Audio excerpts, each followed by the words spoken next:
What's going on, Paisanos? V here. Come at you guys, well, with another market watch today.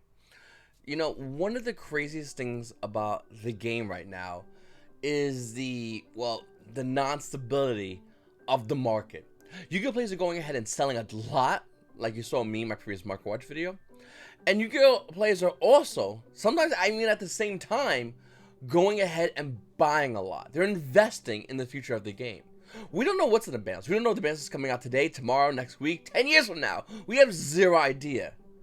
But one thing we do know, the next ban list is going to drastically change this game.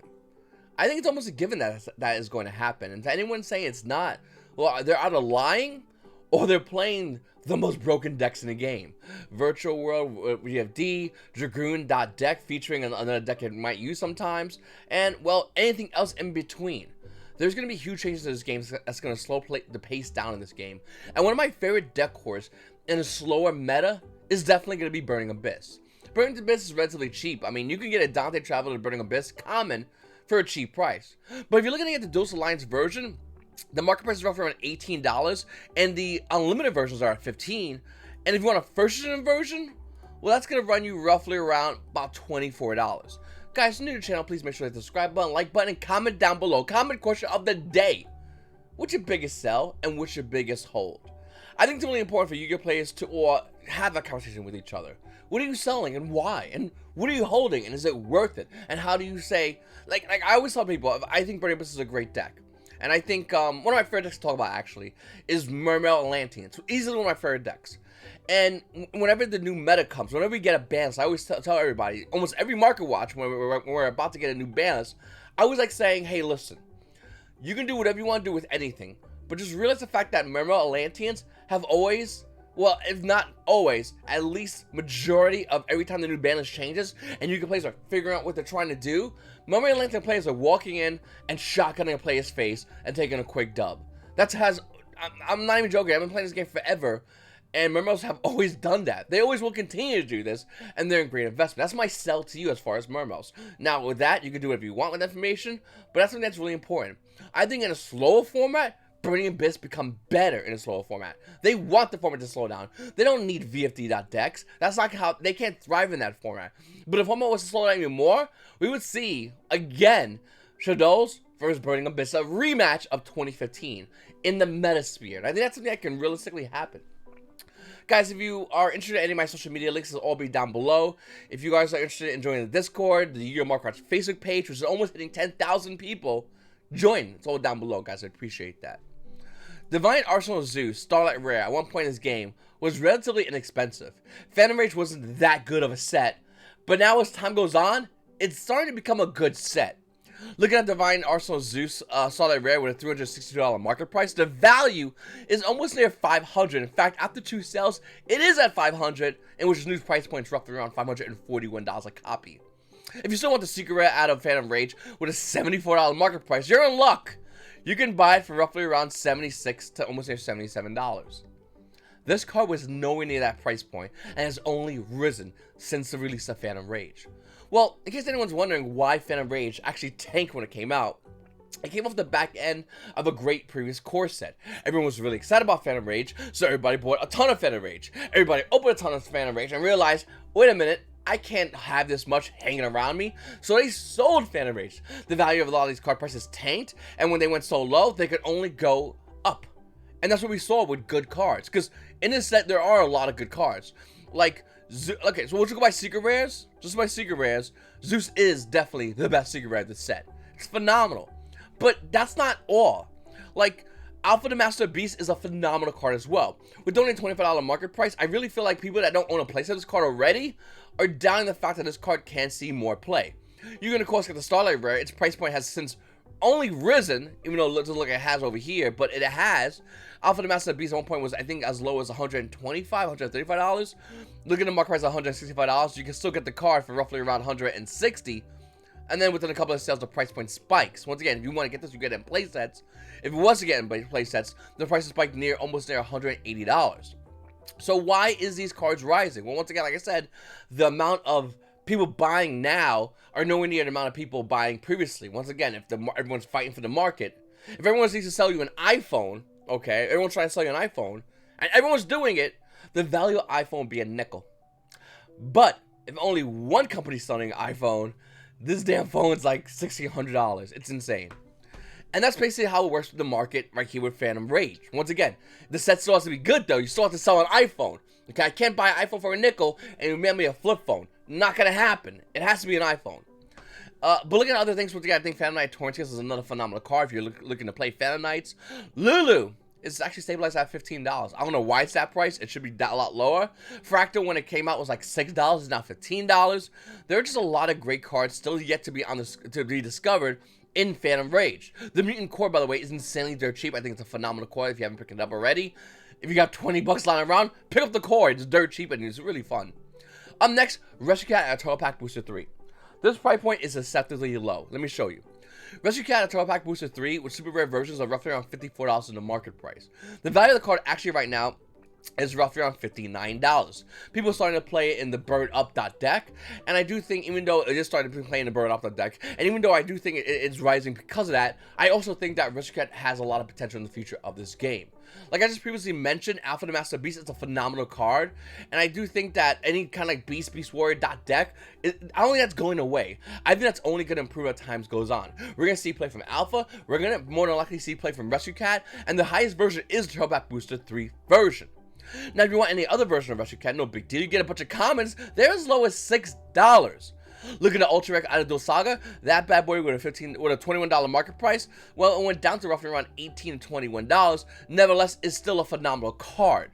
But if you want the highest version, instead of paying, like, let's say $21 after a couple of sales, you might as well pay a little more than that, almost double, a little over double, and get the best version. Why would you want to get the best version? Because the more this card sees play, the more value it rises in. And it's going to rise in value. It will. It's inevitable. Something I highly recommend is picking up this card. Once again, Turtle Pack Booster 3s. Let me know if you can find any of those lying around. This is a card I think you should definitely go ahead and grab. Secret Slayers is a really good set. I mean, the minute it dropped, every player wanted this set. I think everybody was, for the most part, looking at Eldritch, and then we saw Animate Space become the breakout archetype of the set. But still, Secret Slayers is insanely good. You can get cards like Golden Lord for $44 right now for the original print, or if you want to buy the Gold Rare, it's like $2 or $3. We'll talk about that in a second. I think it's like $6 actually. Cursed Element is, of course, another money card as a super rare, which used to be dirt cheap. It's now $25. Elixir is like $15. But what I think everyone's kind of forgetting about is the fact that the other card, the Conquistador, is $3. Signs is $3. Rika, Teardrop Rika is $6. In fact, other Elixir cards like Elixir Scar Sanguine is $3. It's worth money. If you got a bunch of these cards, you might want to consider selling them if you're not playing them. I would also like to note that even though if Elixir went to 1, I think people might actually start playing Elixir Scar Sanguine went to 1, I'm sorry. People might start playing Elixir Black Awakening, maybe as a one-off. People are also going to start playing Elixir of White Destiny. This card is roughly around $1 right now, and if this card starts seeing play as a quick play spell card, I do think this card will definitely rise higher in value in the future. In fact, we see players slowly starting to play either one White Destiny or one Black Awakening in their decks right now. I feel like it's more like a beta test, but as time goes on, especially if we see Elixir Scar Sanguine get that limit, we would see these cards see play, and the deck would still be alive. That's why I think, and I said in my previous Market Watch, I do think Elixir needs to be hit, but I don't think it's going to die unless you hit Golden Lord. And with Elixir White Destiny and Elixir Black Awakening, these would be the replacements for the 2 missing Scar Sanguine. In fact, maybe even 2 White Destiny. And if this was to be the dominant 2, this would see a crazy high price spike. Keep in mind. Also, if you are still debating on Secret Slayers and just kind of want to buy boxes of Secret Slayers, hold on a second. Boxes of Secret Slayers are relatively inexpensive right now. Well, for the most part. Let me explain. You can get an open box of Secret Slayers for $110. Pretty expensive. Okay, no big deal. But you can buy a German box for $83. And if you're buying a German box of Secret Slayers, you're obviously buying it for competitive cards. And it's weird because the collector's meta, they don't like foreign cards in the United States. They just don't. We get out of here. You have a German first edition original print LLB Blue Eyes. Cool. An English original print LLB Blue Eyes is way higher in value. That's how we see it. Flip it though for the competitive market. Competitive market flexes on people with max rarity foreign cards. It just looks nice. I mean, it's not we're not collecting these. It just looks nice, and yeah, this might be hard to trade or hard to sell. But if you're buying a foreign version of a deck, you're more than likely going to be keeping it. You don't care where the value goes. You just don't. You're throwing it out the window. But there are places where you can sell, like Facebook groups, and of course, CCG Player. But German box right now, $83 shipped. That's a really, really good value. Then we got Blazing Vortex. Now, the money card Blazing Vortex is obviously Prosperity. Prosperity market price is roughly around $90. It's still roughly around $90. In fact, it says $89. I will still consider it $90 if anyone is debating on selling it. Prosperity is not $90 good. Don't get me wrong, it's a good card, but is it worth $90? You have to ask yourself that question. It's a very important question to ask. In fact, if you don't ask yourself that question, blindly buy a place at 3, you will only, I feel like you'll only be losing value. Prosperity is a great card, but not worth its value. It just doesn't make any sense. Like, why would you buy it at this high price point? I don't think it's going to go higher. I could be wrong. I think it's only going to go lower. And as it does go lower, it's going to go lower like an avalanche. Players that own this card that aren't using it are going to want to sell it because they want to sell it at the highest price point to obviously maximize the value of what they put into Prosperity. Now, some of these might go, V, you're wrong. The card's really good, blah, blah. Once again, I don't care. Is it $90 good? That's a question. You gotta understand, when you look at Prosperity, you're putting it in value-wise in the same market as like Forbidden Droplets and Triple Tactics Talents. Is it worth that? I don't think so. Speaking of which, Triple Tactics Talents is a great card. Now, obviously, we know this, and I'm not saying for you to go in and buy it right now. I think the balance should hit this card. I don't think it's going to happen, but I would like it to happen because if the balance does hit this card, it gives it a lot more grounding. Also, if we see a hit to this card in the balance, like a semi-limit, the value will automatically drop for a short amount of time before it rises. Triple Tactics Talent Starlight Rare has actually risen in value. I bought 2 of them. I think I spent for one of them like $350, another one roughly around $350. Another one also around $400 for my 2 copies. Looking at the Starlight Rare right now, the value of it is roughly around $431. After that's roughly around $450. If you're looking to buy a secret version of the card with an $85 market price, the value obviously is not that anymore. It's roughly around $100. Why is it $100? Because everyone's playing hand traps. Hand traps are back, so Talents is the way to deal with hand traps. I always feel like Talents is so good in combo decks and so decent in mid-range decks. And even though I personally like mid-range, this card realistically, if you are playing combo, this card's a blowout card. Everyone's running so many hand traps. Why would you not want to run this card? Take a little note at the OCG. People are playing Max C's and Talents, and here's why. Because if you drop Max C on me and I do have to end my turn, what better way to end my turn by looking at your hand and taking one card out and ensuring that I will not get blown out next turn? Or if I do know and there's no choice, there's nothing I can do to the oncoming wrath of which you're going to draw at me next turn, I can just scoop the game up right then and there and save time. It actually works really well in that. Also, I'm not sure if you know this or not, it has 3 banned cards effects on it. Really, really, really good. So I do think Triple Tactics Talents is going to stay in this game for a long while. I think it'll be in the same way as Called by the Grave. Hopefully we see the reprints faster than Called by the Grave. But Triple Tactics Talents is definitely a card every Yu-Gi-Oh player is going to need. So if you don't have it now, don't worry about it. Wait for the ban list. Then after the ban list, if it's not hit, then we got to see about that. But I do think it should be semi-limited. I think this card has to be hit in so much shape or form. It's so broken. Alright, looking at World Superstars, I mean, we're specifically talking about Legend of Dragon and White, Legend of Magician of Dark. At one point in this game, these cards are like $10 each. You go back to my Market Watch years ago, you can actually see me talking about these cards and why are they so low. These cards are not meant for competitive players, they're only meant for collectors, obviously, because they literally say on the cards, this card cannot be used in a duel. It doesn't matter though. That's a Blue Eyes, that's like Dark Magician. World Superstars is getting harder and harder to find. These cards are just naturally rising in value. I do think Konami, with all these reprints that we're seeing, should definitely reprint these cards. These cards came out in a prismatic rarity that looks gorgeous, and I would love to see it again in another prismatic rarity. Can it happen? Probably not. But even if we get an ultimate printing of Legend of Dragon and White and Legend of Magician of Dark, I do think those are ones you should grab and hold. Of course, why would you not? Everybody that's collectors is going to maintain a good amount of value for a good amount of time. They might change, it might go down a little bit, it might spike incredibly high, but ultimately it's a good buy. Even now, these cards are a good buy. Cypher and Gear Gamut is a weird card for me, and I think everybody has that weird relationship. Don't get me wrong, drawing a 2500 Vanilla Driver that after you sack a monster you bring out, your opponent can't play in permanent Phoenix Chain. That's a god card by my end. But also, looking at Cypher and Gear Gamma, it's also a card that's really expensive right now. Will this card see play when we have where we have no the exterminate cross-out designator. That's the name of the card. It's been so long since I thought about it because, you know, we don't have it yet. But will this card be see play with cross-out designator? Maybe? Probably not, but looking at Cypher Gamer, I do think this card's a really good card, don't get me wrong. And the value's showing it. I mean, the original print Ultra Rares are roughly around $21. The Super Rares at $5. Is it really $5? Hold on. $9 market price? No, it's not. No. Stop lying, TCG player. That's damage. Nobody buys damage. I'm doing one of these. Boom, boom. It's $10, okay? $10. By the way, if you bought the special edition this came in, it cost $10. You got 3 packs and a variant card, one of them being Cypher Gamma. Or you get the rare, the throwaway rare, you know, from Toon Chaos. That's $3. Throwaway rare. But if you want the highest version, you're going to want to buy Cypher Gamma Collector's Rare.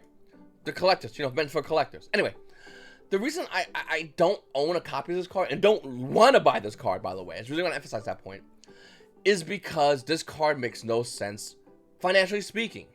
Don't get me wrong, whenever you look at like a Starlight Rare and a Secret Rare, the price difference is insanely high. But it's a Starlight Rare, whereas this is a Collector's Rare. And I think that's kind of where Konami messed up. If they want this card to see more play, instead of having like DD Crow or Effect Fail or whatever the thing they put in the last core set as a Starlight Rare, that's what Gamma should have been. Then it would merit an insanely high price point, which is only going to increase, I think. Looking at Gamma right now, if you want the Toon Chaos Collector's Rare Unlimited with a $96 market price, the value is still roughly around, well, $114, you know, low. But here's the thing about that, though. If you want a first edition version of the card, I mean, 97%, no, that's pretty gross. But if you want that version of the card, it's roughly near $184. Well, why is it worth $184 for Gamma? Which in which you need 3 of it, by the way, once again. Why is it worth that? Because is it hard for you to get? Cool. I want it times 3. Unfortunately, it's a collector's rare. And I don't like the collector's rares, the other collector's rares that make perfect sense to have the unlimited and first edition version be so high apart, because that's what all collector's cards do. It doesn't make sense for this version, a competitive collector's rare, to maintain this insanely high value. It makes 0 sense. But it has it. Because once again, everyone that wanted to grab it, grabbed it. Collector's rares were kind of hard to pull, and there were a ton of them in there. So, you know, do the math, it's pretty hard. And once again, I not that I hate this card, I think this card looks gorgeous, but I don't like collector's rares compared to a Starlight Rare. My favorite rarity, by the way, is Ultra Rare, because collector's rares from an angle look like an Ultra Rare. Starlight Rare from an angle, probably still sees a Starlight Rare. Ultra Rare from an angle, that's an Ultra Rare. And this is what I said about like when they had the Pot of Zayas Collector's Rare came out. I go, anyone who buys that is just don't know value, don't know market value, or don't care. Or maybe they personally like Collector's Rares. Fine, good for you. You probably never seen an Ultimate Rare. It looks infinitely better. But looking at Game and seeing the price difference, it doesn't make any sense to me. Anyway, I'll continue. Solemn Strike at a Breakers of Shadows with an $11 market price is roughly around, well, the Unlimited are roughly around $13. First edition versions are roughly around $17 for Solemn Strike. This card was $6. In fact, this is the second most expensive version of the card. The Ultimate Rare Solemn Strikes, which are made from like paper and like, I don't know, man, like Native American metal, it's just goofy. It's just not sturdy. If you own Ultimate Rare Solemn Strikes, you know, just like I know already, the middle is so weak. I don't know what Konami does, but like when they make some of these Ultimate Rares, they're like, yeah, make the card really nice, but when the middle part, yeah, don't do that. And like Ultimate Rare Solemn Strikes, even though they're worth a ton of money, and more than likely will continue to be worth money because this card's really good in mid-range format. With a $142 market price, yeah, you wish. The card's roughly almost near $250. The price point is $241 for Ultimate Rare Solemn Strike. Now, the second highest, I mean, you can get the Mega Tin, $6, cute. You get the other versions, no big deal. But the second highest is the original print at a Breakers of Shadows. And the original print Breakers of Shadows right now doesn't look so bad, does it? To be honest with you, I still think anyone who doesn't own this card might want to consider getting the first edition version. It's still within the range of first edition Unlimited. That will change. This will rise higher in value. No doubt in my mind, this will be worth at least $30 minimal.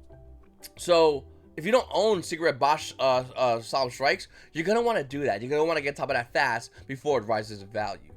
Why is Gear Giant X not like the most bought out card yet? Listen, don't get me wrong. I'm not crazy about like machines. But if I was, I would want to place this card. And then maybe consider anything else. This card has been low for a good amount of time, and it makes almost no sense. Gear Giant X secret rare return to duels with a $7 market price, the unlimited version being $6, and you want a first edition version, it is right there for $8. This is the highest version of Gear Giant X, by the way. You can get the super rare, the collector's tins, you can get the common, you get the maximum gold looking rare if you're goofy like that. But the secret rare Gear Giant X is the highest version of the card, and it's $8. Like, you understand how really dirt cheap that is? For anyone who doesn't know what the effects, is very simple. Once per turn, you can attach one XYZ material from this card, add a level 4 or lower machine type monster from your deck tier or graveyard to your hand. When this card leaves the field, you can target one level 3 or lower Gearja monster in your graveyard, special summon that target. It's just a Rhoda, a really good Rhoda. It's Rhoda, a really good Rhoda. That has a graveyard effect for Gear Giant, I can never say that name right. I'm not gonna try to pretend I know how to do it. But listen, this is a really undervalued card, and I don't think people realize it yet. But we'll be talking about this again in the future market watches. No doubt in my mind, with this card being a price point roughly around $25. No doubt in my mind, there's a future, okay? I'm telling you right now, I don't know what's gonna happen tomorrow. I don't know what I'm gonna have for lunch. But I know we're gonna be talking about this card being $25. It's gonna happen. It's inevitable. And $25 at one point in this game for this card price is gonna be a friend price getting bent over as you actually get this card from him, because this card's gonna be worth even more so than what it currently is at that point. Throwing it out there, $8 for Gear Giant X. Not too bad. You just need 2 level 4 low machine monsters, not Gearjas, which is really good. Wonder Rat's one of the cards I've been talking about for, I don't know if it's like my first couple of market watches or whenever, but I've been talking about this card for a while. I don't know if Rhyme's ever going to be good. I always say it like that because I do mean it. I don't know. I have zero idea. But why is the card that's a super rare from Auto Chaos in one of the most broken archetypes that we've ever had in this game, which currently some of the cards on the ban list, why is the card so low in value? Why not Rat out of Order of Chaos only printing, by the way, with a $5 market price? The unlimited roughly around $7, and you want a first edition version that's $8 for this card. Why is it so cheap? I actually I think Why Not Rat's definitely an excellent card. I think it has a lot of potential to go up higher in value due to the fact that it's hard to get. Well, that's how it works. I mean, don't get me wrong, I don't know if Konami's ever going to make Worm support. I don't know if Konami's ever going to unlock cards with the ban list. But any of those two happen in any way, shape, or form, or combo, the value of Why Not Rat will increase exponentially due to the fact that it only came out of one set, Order of Chaos. And to be honest with you, that's good. I want to play, so hopefully you guys own yours. Then we have Maximum Gold. I hate Gold Rarity. I hate Gold Rarity because Gold Rarity is just bad. A lot of people get mad, some people will laugh about it, but ultimately, my heart is full of hate for Gold Rarity. Listen, let's break down Maximum Gold real quickly. Besides the collector's cards of Maximum Gold, like Blue Eyes Dragon, Dark Magician, and I think Red Ice is heavily undervalued, Maximum Gold is a bad set. But wait, V, you're forgetting about Infinite Impermanence. Alright, let's look at Infinite Impermanence real quickly. So for $19 with shipping, you can get the Maximum Gold Infinite Impermanence. $19 for Maximum Gold. Or you can buy an Ultra version of Infinite Impermanence. Or, if you're feeling crazy and goofy, you can buy the secret version, unlimited version being roughly around $55. First version of this card being roughly around $60. I don't know, this card should come back. Like, not a lot of meta players are playing this card, but I really like this card. Anyone kind of miss it? No one? Anyone? Me? I like this card. Anyway, if we're talking about Ash Blossom and Joy Spring, this is where, this is my favorite argument for anyone. I had an argument the other day with a buddy of mine, about Infinite Gold, Maximum Gold, and he's like, Ash Blossom and Joy Spring, checkmate, V. And I was like, yeah, checkmate, you're wrong. Here's why. You can get Ash Blossom and Joy Spring. Why did you show me the feet? When I clicked on the feet one day. Okay. You get Ash Blossom and Joy Spring at a Maximum Gold, and you might go $16. Why isn't it? What's going on, TCG player? Wake up. Like, what? Okay, we'll just copy, paste, because, wait a second. Okay. Yeah, copy, paste. Hold on. Boom. Okay. Click Yu-Gi-Oh! Just in case. Sure. Okay. You can get Ash Blossom and Joy Spring out of Maximum Gold, and you think you have value. Kind of do, but you really don't. You see, anybody, and I mean anybody who owns copies of Ash Blossom and Joy Spring, technically have value. Now, when I group you in together in a bubble, it doesn't seem like a lot. Let me show you why. You see, if you have feet Ash Blossom and Joy Spring, it's roughly around $17. Okay, cool. That sounds like a lot. Okay. If you have the dual power version, that's like $19. It's only $1.02 more. If you have the common Structure Deck Soul Burner, that version is also, well, roughly around $17. A common. Like, that's where the best card your set is being compared to a common of its original version. If you have any other version, Shadows of Valhalla super rare, $1.02 more. So basically what I'm asking you is, there's different like brands of ketchup, but they're all ketchup. There's Heinz, which is Maximum Gold Ash Blossom Joy Spring, and that's insanely expensive. We won't even talk about that. But if you look at me and go, this is the brand, it's so good, they're all the same. Within a slight comparison, they're all the same. Is that a good comparison? Whatever. They're all the same. So when you look at like the gold version, you're like, checkmate V. Gold Ash Blossom Joy Spring is the money card of this set. No. Ash Blossom Joy Spring is the money card of anything. Period. If you're trying to flex with me with a gold Ash Blossom Joy Spring, it's the same to me, value-wise, and to anyone who loves max rarity, as flexing with a common, a super rare, and ultra rare.